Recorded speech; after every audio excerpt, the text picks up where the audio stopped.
What I'm gonna do right now is introduce somebody that was at this event exactly a year ago. Kind of crazy. And this was an individual that ended up annoying the snot out of me in Flipboard Plus. So I created Flipboard Plus in May of 2023, and I had 4 Zooms. And this guy worked a full-time job, hopped on every single Zoom from May all the way to October. And every single time on the Zoom, he's like, I got no deals, but I'm trying. I got no deals, I'm trying. I got no deals, I'm trying. And then he got his first deal, and he said, okay, I got a deal. Now I can go see Rick and Zach. And from there, he's been on a lot less Zooms because he's been very busy, but his life has changed, and he's truly one of the most inspiring stories I think we have in Flipboard Plus, because his life a year ago from now is completely changed. So I want to introduce Jason Goot, and hear him talk. So welcome, my man. Appreciate it. All right, thank you. Thank you very much. Thank you. So my name is Jason Goot. Contrary to popular belief, it's not Gut, it's Goot, Jason Goot. I am from a small town in New Jersey called Manville, New Jersey. I moved to Myrtle Beach, South Carolina with my parents. We went there on vacation a lot, and they decided to move there, and I had no choice. I had to go with them because I was only 12 years old. So that's where I ended up, in Myrtle Beach, South Carolina. I found wholesaling, believe it or not, from a TikTok video. I don't remember who it was, but that's how I found wholesaling. It was from a TikTok video. And so I've always been interested in real estate. I didn't know what to do with it. I didn't want to be a realtor. That was out of the question for me. And so when I seen this TikTok video for wholesaling, it resonated with me. So I took action.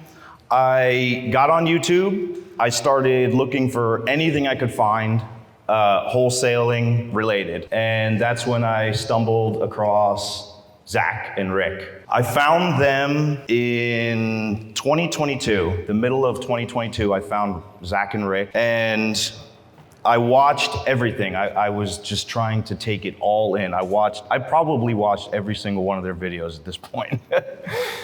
And so I was just trying to take it all in. I wanted to start, I didn't really know how. And I jumped in, I started taking action. The beginning of 2023, January of 2023, I started taking action. I started by cold calling. I pulled government lists. And my biggest government list was tax delinquents. So tax delinquents and cold calling, I just jumped right in, I started doing it. I was having a hard time. I wasn't getting any traction. It just wasn't working for me. And that's when I started going on the Zooms with Zach and Rick. And they were trying to help me out the best they could.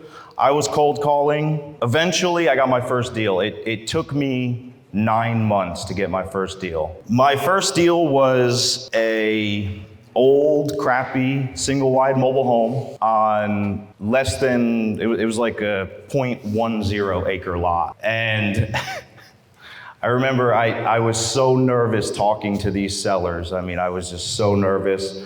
But I ended up getting it under contract. I locked it up for $10,000. I sold it for $14,000. And it's funny because the guy who ended up buying it from me, he ended up selling it for $50,000. So I was like, oh my God, I could have made $40,000. I only made $4,000. That was my first deal. My second deal was an old house on a piece of property. It needed to be demoed. Same thing. I got it under contract for $25,000. I sold it for $30,000, and the guy who bought it from me sold it for $95,000. So I was like, oh my gosh. But my point is, when I got that first and second deal, it really proved to me that this thing called wholesaling, it does work. I mean, I was in a lot of your guys' position this time last year. I was sitting here just like you.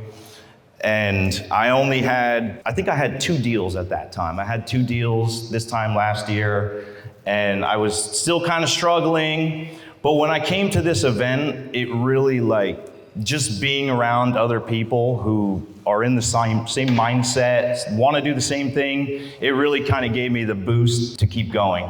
And so after I left the live event this time last year, I have closed a deal every month, and I made at least $30,000 every month since that time last year. all by the help of Zach and Rick, by the way, and Corey, by the way, too. So,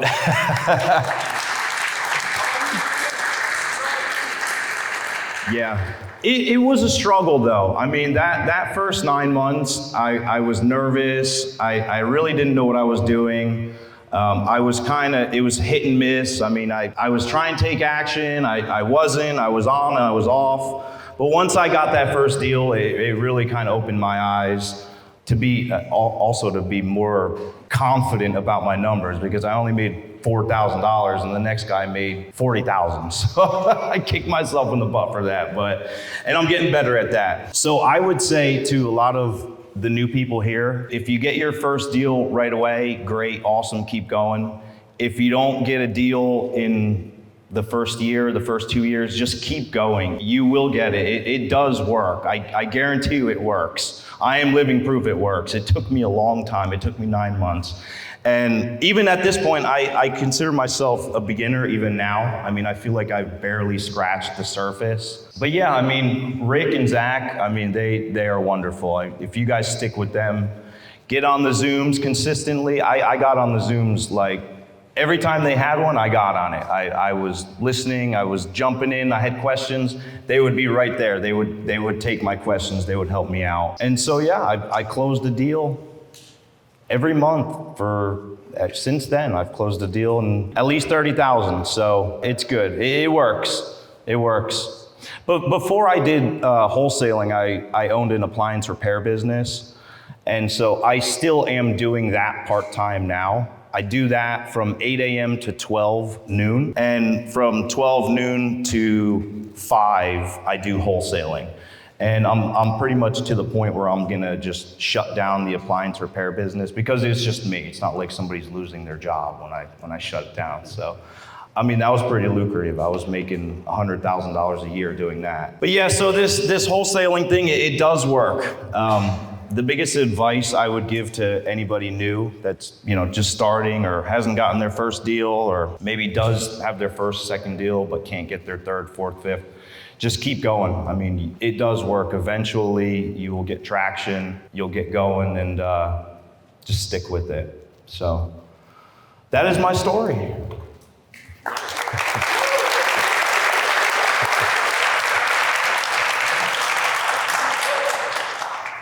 Yeah, I'll take some questions. Yes, sir. Perfect. Yeah, could you tell us like what your best marketing channel was and how you marketed? Was it cold calling or mailing, or what was the best list that you used? Actually, I'm glad that you asked that, because at this time last year, I only had like 2 or 3 deals, and Corey and Rick were telling me about the Mailing to Millions program, which is direct mail. It's a little postcard with an offer on it that you send directly to potential sellers.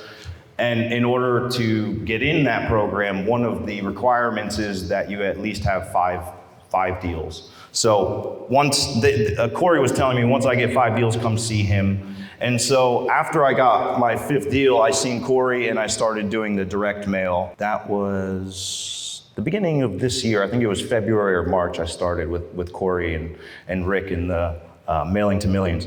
But to answer your question, my biggest source of leads would be tax delinquent, directly from the county, tax delinquent properties, and cold calling. That's the biggest source of my deals thus far. Yep. Yes, sir. A follow-up question on the tax delinquency list is like in New Jersey, like taxes are due like quarterly. Like how often when you pull that list, or how do you sort it once you pull it? And how would you like prioritize who you're going to market to? Right. Good question. He asked how often do I pull the tax delinquents. So I really only, when I first started, I really only pulled it once. and that was in October. I still don't fully understand the way taxes are due on property, but I do know that if it's delinquent, it will eventually go to an auction, which it gets auctioned off in December. And in South Carolina, once it's auctioned off, you have 1 year. The owner has 1 year to redeem it. If they don't redeem it, then they lose it for good. Whoever won it at the auction takes possession. And so I pulled it every 6 months. I pulled the tax delinquent every 6 months. And you just sort about the newest first, hit them first, the top of the list, like, or it's not really sorted that way, it's just a list of. Yeah, it's not really sorted any specific way. It's just, if it's on that list, it's tax delinquent. And there's also another list, which are the properties that have already been to auction off. They've already been sold at the auction and they're waiting to be redeemed, or they're gonna lose it in a year. So, but I consider that part of the tax delinquent list. How many times would you reach out to them if they're on that list? Maybe like that once a month? So I was cold calling that list. Yeah. Honestly, I just kept calling that list. I would call the whole list, and I would just keep going. I would just keep, maybe I would call the whole list in a couple days. I'd call it back, call it again, just keep going. So just keep hitting it. Yeah. Yes. And so are you still just you working doing this on your own, or? Yeah, great question. She asked if it's just me. It is. It is just me at this point. I'm getting to the point where I'm probably gonna need somebody to start answering the phones, because the direct mail, it works. And one thing that Corey and Rick really hammer home is you have to answer the phone. If you don't answer the phone, you may never talk to that person who wants to sell again. You may never see them, talk to them ever again. So it's very important that you answer the phones. So yeah, to answer your question, it's just me right now. And to follow up, so I like you saying it's like a deal a month. Do you find yourself working on a deal, but also you're working forward again to try to get future ones, of course? But like, how long does it take you to not be like, I'm losing? Yeah, it's very. Is it internal pacing?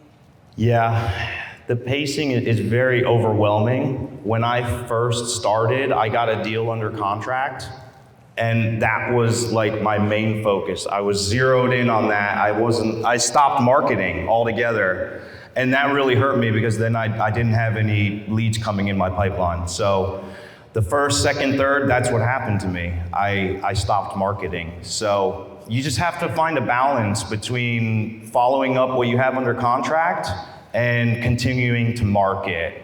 That's what really helps with the ROS, the direct mail, is you send it out and it does its own thing. Yeah, they're inbound, they're calling you.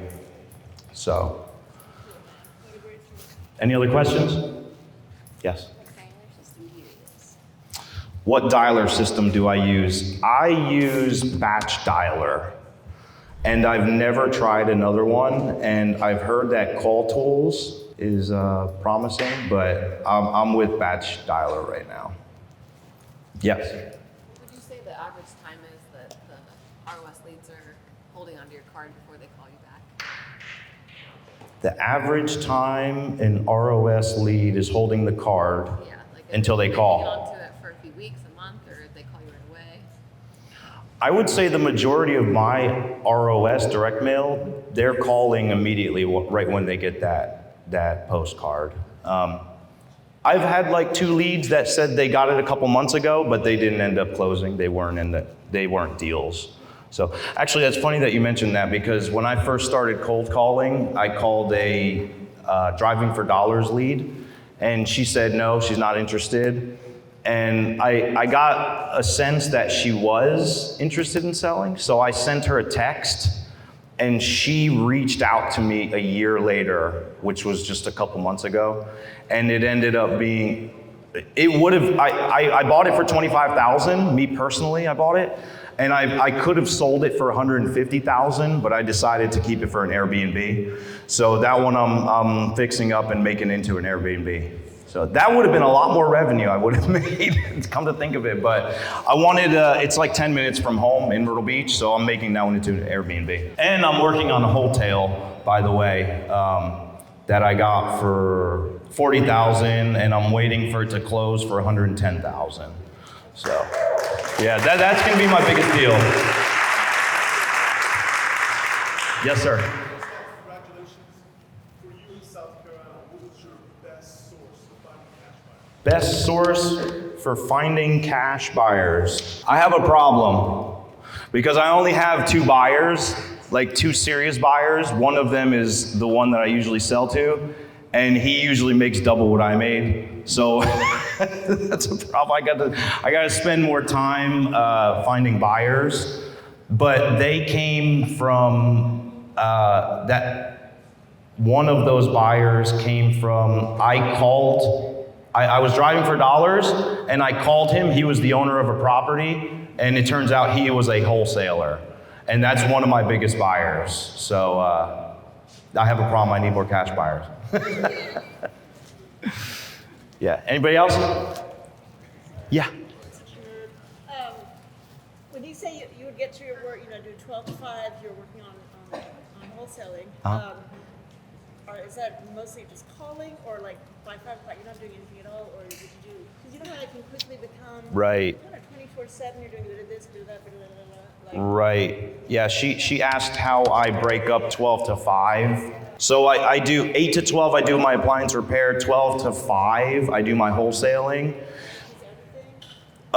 So I have it broken down from 12 to 2 o'clock, I do follow-ups. And from 2 o'clock to 5 o'clock, I do my marketing, which is cold calling. And sometimes I'll work on my ROS. A lot of times I go past 5. Well, I try not to, but I do, and it is what it is. So, but yeah, that's how I break it down. That's a good connection with your Yeah, absolutely. Yes, sir. How many calls are you currently making monthly, and what type of lists are you calling? He asked how many calls I make and what list I'm calling. I do 625 calls per day, but I'll admit, when I started doing the direct mail, the ROS, I stopped cold calling and I seen my deals dwindle down. So I started cold calling again, but I do aim for 625 a day. And the list, I call like the high equities I pull from PropStream, but the better quality lists are county, so the county government list, so tax delinquent, evictions is another big one. And then I'm calling the high equities from like PropStream. And was that Monday through Friday, or do you also call Saturday? I do Monday through Saturday. On Monday, I actually didn't even mention this. I pull probates on Monday and I mail them. Like I do actual letters that I mail. So I do that on Mondays, but Tuesday through Saturday, I do cold calling. Thank you, Jason. Yeah, absolutely. Anybody else? All right, well, thank you guys for listening. Oh, Zach's got a question. Oh, we got one more, Nina. Yeah, this is kind of personal, but I know. How didn't you get arrested in South Carolina? And there's other people here with kids. Sorry, there's other people here with kids. How do you balance your time with a family and the work with 2 different jobs, 2 careers? She asked, how do I balance my time being a single father of 2 extraordinary children that I have full custody of? That is a wonderful question. I mean, they're in school most of the time. When they come home, they bother me, and I just say, go sit in the corner. No, no, they do their own thing. They're 11 and 12, so they're like to the age where they're not hanging on my hip constantly. So I don't know. Oh, this is what it is. It's not easy, I know that. I drop them off, pick them up from school. It's nonstop. So how did you not get arrested in South Carolina? How did I not get arrested in South I Carolina? was just told it's done, it's over. Handcuffs, right? I actually just got out of jail. No. Yeah. No, I'm just No, the new legislation, it does not ban wholesaling in South Carolina. there's like a technicality. It doesn't ban it. They call wholesaling basically pretending to be a realtor. Like if you market your equitable interest publicly, that's what they call Right. wholesaling. Yeah. But if you market it privately, it's legal. Exactly. But everyone said it's illegal. I said, Jason, this is gonna be the greatest thing you're ever gonna have because everyone's gonna run away. Right when it became illegal, I split the deal with you and your dad. That's a good one, man. But yeah, thank you guys for listening. I appreciate it. I'd like everybody to come up and talk to me before the end of the day. Thank you guys. I have a question. If somebody watching this or somebody has a deal in South Carolina, how can they reach out to you? Great question, Zach. You can reach out to me on Facebook, Jason Gut, G-U-T. You can get me on Zach's Discord, same thing, Jason Gut. Mainly Facebook, though. I mean, I'm pretty responsive on Facebook, so definitely reach out to me, and the Discord, too. I mean, I know that probably the majority of you are on the Discord. That's a great way to get a hold of me. Great question, Zach. There we go. Jason, we're proud of you. We're excited for the future, and come on. I appreciate it, man. Awesome. So I think Jason's probably one of the most inspiring stories we have here because of just like how much his life's changed, right? But the cool part is a lot of people in here's life's changed from a year ago from now too. But definitely reach out to Jason, reach out to anyone, but Jason decided to believe in himself and his whole life changed because of that. And I think everyone needs to start believing in themselves to do it because I'm telling you, you guys all have the power to change your life.